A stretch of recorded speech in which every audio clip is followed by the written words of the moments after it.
En fait, ce qui prime pour moi, c'est le style de vie.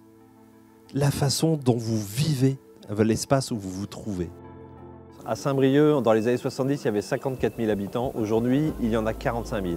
En théorie, je dois pouvoir trouver l'ensemble de mes besoins au travers de l'habitat qui existe. Donc, je n'ai plus besoin d'aller courir après des extensions. On est parti de ce principe-là, on l'a posé sur la table et on s'est dit pourquoi ça ne fonctionne pas. Pourquoi entre Rennes et Brest, le terreau des investisseurs ne vont pas sur cette ville. En fait, il n'y a pas un investisseur identique. Et à l'inverse de ce qui se faisait avant, on courait après chaque investisseur pour essayer de lui montrer une friche. Nous, on s'est dit qu'il faut faire différemment. Nos friches sont là, elles sont en hypercentre.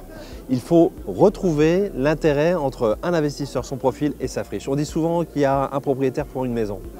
C'est la même logique. Donc on a invité tous les grands investisseurs et promoteurs à venir à Saint-Brieuc. On leur a monté d'une manière très pragmatique avec des bilans financiers, des bilans d'activité, la dureté foncière et on leur a dit quelle est votre friche.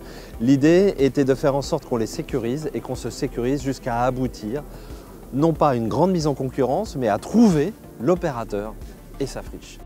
Un centre-ville, c'est de l'habitat d'abord et c'est un jeu équivalence entre du service et du commerce, le commerce étant le service.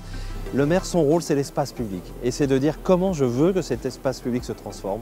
Donc on doit faire en sorte que toute cette transformation urbaine, cette transformation des friches qui sont notre ressource, se fasse dans un regard qui est mieux vivre, être plus résilient, être plus économe en énergie pour retrouver de la puissance d'agir. Donc c'est ce regard politique que moi j'ai posé sur ces friches en disant à chaque opérateur quel est votre profil, quelle est votre rentabilité, qu'est-ce que vous savez faire.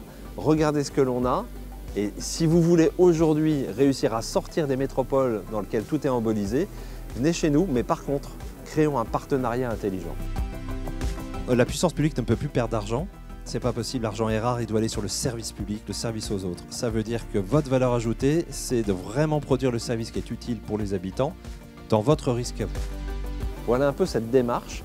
5 ans après, on avait 13 friches. Il y en a 7 qui sont parties, qui sont pas loin d'aboutir, 2 qui sont dans les tuyaux et effectivement il en reste encore quelques-unes sur lesquelles on travaille à trouver ce bon investisseur, mais on arrive au bout du dispositif. Moi je pense qu'il y a quelque chose d'original là, qu'on peut peut-être essayer de modéliser partout en France.